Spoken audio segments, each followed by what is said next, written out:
Look at what's ahead for both campaigns. We have Democratic strategist Svante Myrick, president of People for the American Way, and Republican strategist Raynard Jackson, president and CEO of Raynard Jackson and Associates. Gentlemen, thank you so much for joining us tonight on Weekend Debrief. To start off with, a new New York Times Siena College poll found that for the first time among women voters under 45 years old, abortion is nearly edging out the economy as the top issue in this election. I want to ask you first, Svante, why do you think we're seeing this shift? Well, there's one big reason, which is that for almost 5 decades, for the life of everybody who you just mentioned in that poll, the right to access health care, including an abortion, was guaranteed by federal law and mandate. Donald Trump appointed 3 extreme MAGA justices to the Supreme Court. They overturned Roe v. Wade. And now, no matter what state you live in, you now have to live in fear that your right to access an abortion is going to be curtailed, including in Florida, where Donald Trump has now said he's going to vote to uphold a 6-week ban. Most folks who have been pregnant will know, or know somebody who's been pregnant, which, by the way, is everyone, right? Everyone knows somebody and loves somebody who's been pregnant. Know that often you don't even know at 6 weeks that you are pregnant, much less have assessed your options for family planning. That's why voters, particularly women, but not exclusively women, I'm going to be voting for abortion rights this fall, for example, are rallying and saying that this is at the very, very top of their mind. Also, it's just creepy. It's a creepy encroachment on their freedom and their rights. And folks don't like the government telling them what they can and can't do with their own bodies. And Raynard, your response to abortion really almost edging out the economy for young women voters as their top issue? Well, a couple things on that, and thank you, Alexa, for having me on, and Svante, good to talk to you. I have a different take on this issue, and not the typical partisan take that most people would think I would have.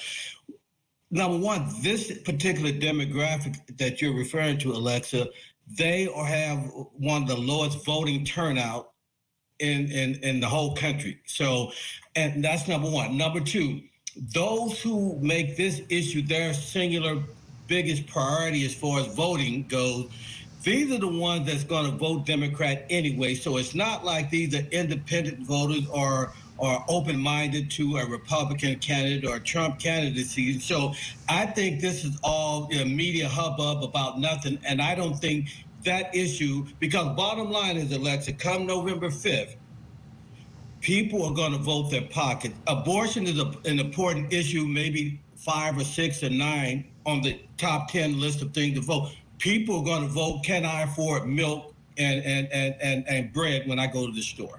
Well, and that New York Times, Siena College poll did still show that among women and men voters in various age groups, that the economy was still the top issue. But abortion gaining ground and becoming a bigger part of the conversation also brought up again this week in conversation with Donald Trump, who's facing criticism for changing his stance on abortion, specifically in regards to that Florida amendment. He said he'd both vote for and against the amendment, which would expand abortion rights past the current 6-week limit. Now, on the other side of the aisle, Kamala Harris also receiving criticism this week over changing her stance on fracking in that interview she did with Dana Bash on CNN. She originally has said previously that she would want to ban fracking. Now she said she would not ban fracking. Big deal, big part of the conversation in battleground states like Pennsylvania. I want to ask you both, Raynard, we'll start with you. What can voters make of both candidates kind of changing their stances and seeming to play toward the middle here? Well, I think, Trump has changed his position on this issue in Florida.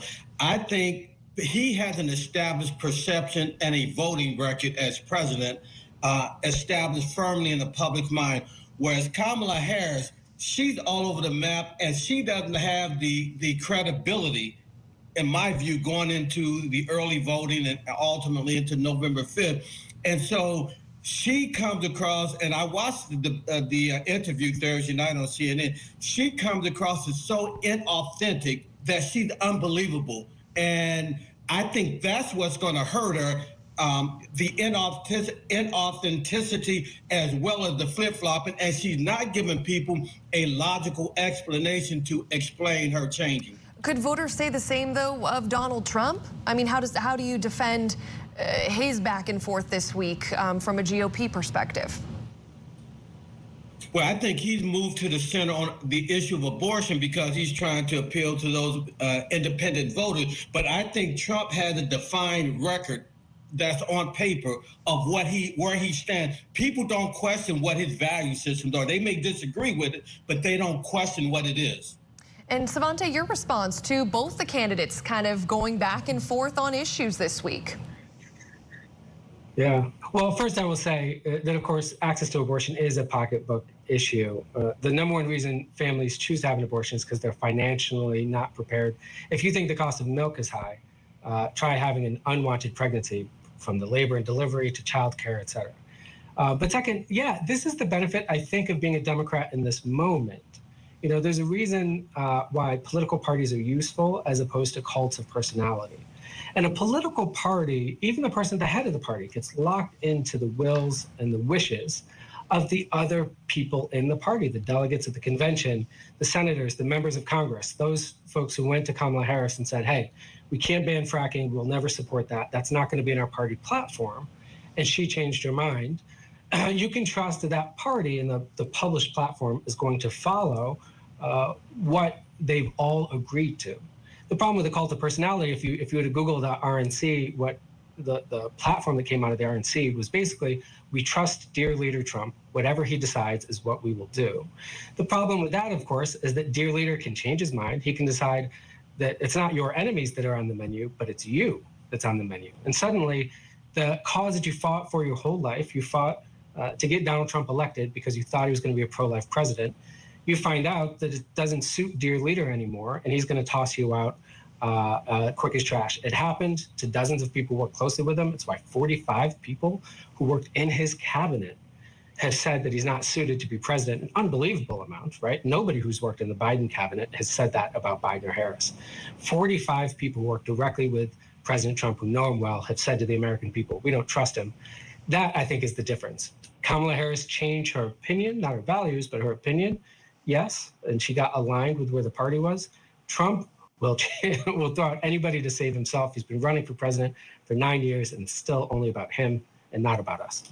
Well, I will say there was a lot of people that ended up calling for President Biden to be, out of office, saying he was unfit for office. So that is, yeah, as we are. As you said, it makes a very interesting and unique moment to be a Democrat right now in politics. This conversation could certainly continue. We're out of time for tonight. Svante Myrick, president of People for the American Way, and Raynard Jackson of Raynard Jackson and Associates. Thank you both so much, and we will certainly have you back on to continue this discussion.